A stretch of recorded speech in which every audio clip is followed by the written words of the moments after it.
नमस्कार, न्यूज़ 18 मुजफ्फरपुर से देख रहे हैं आप। मैं आपके साथ अभिषेक रंजन। आज की कहानी में हम मौजूद हैं महज 16 साल की जानवी के साथ। जानवी की चर्चा देश ही नहीं विदेशों में भी हो रही है। महज 16 साल की उम्र में जानवी यूएन जैसे बड़े मंचों पर लैंगिक समानता के विषय पर अपना विचार रख चुकी है। साथ ही गर्लअप क्लब के लिए जानवी बेहद मशहूर है।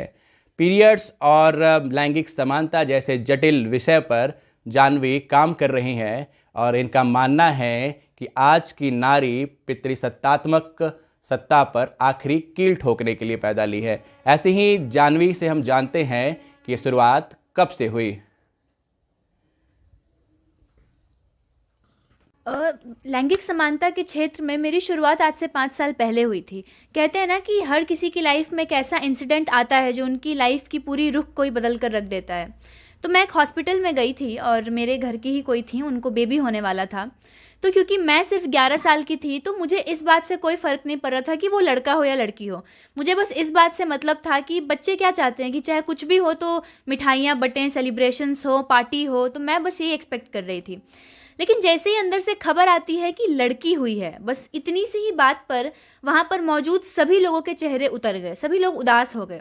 और ये बात कहीं ना कहीं मुझे खल गई। मुझे कहीं ना कहीं मन में लगा कि ऐसा क्यों हो रहा है। तो मेरे पापा मेरे सबसे करीब थे उस टाइम। मैंने पापा से पूछा कि क्यों सब लोग उदास हो गए। तो उन्होंने कहा कि यही सोच है हमारे समाज की बेटा अभी भी, कि बेटी के जन्म होते ही लोग उदास हो जाते हैं। इस वक्त तो तमाम बड़े मंचों पर आपने शिरकत करी और इस विषय पर अपना व्याख्यान दिया। कौन कौन से मंच थे और कहाँ कहाँ आपने उपलब्धि हासिल की?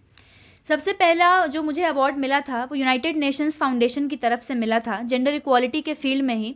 और वहीं से लगातार 3 बार मुझे सम्मानित किया। मैंने एक हैट्रिक लगाई वहाँ पर। इसी के साथ साथ यूनाइटेड नेशंस फाउंडेशन के गर्लअप मंच से मुझे एज अ स्पीकर भी चुना गया था, जहाँ पर ये इशू था कि अगर ये शरीर मेरा है तो इस पर अधिकार भी मेरा ही होना चाहिए। इसी के साथ साथ इंडिया बुक ऑफ रिकॉर्ड में भी वर्ष 2020 में ही मेरा नाम वहाँ पर दर्ज हुआ, कम उम्र को ही लेकर।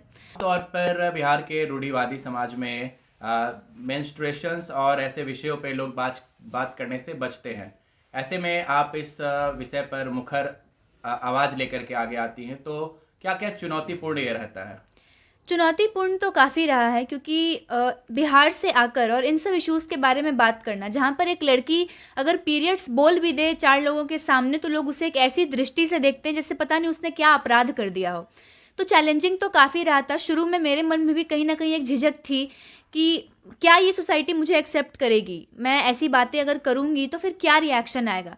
लेकिन जब मैं ये समझ गई कि ये एक ऐसा इशू है, और इसीलिए मैंने एक बहुत बड़ा स्टेप भी लिया था। मैंने अपने आँखों के ऊपर सैनिटरी पैड डालकर तस्वीर डाली सोशल मीडिया में, न्यूज़पेपर्स में, और वही पहनकर अवेयरनेस जनरेशन का काम भी किया।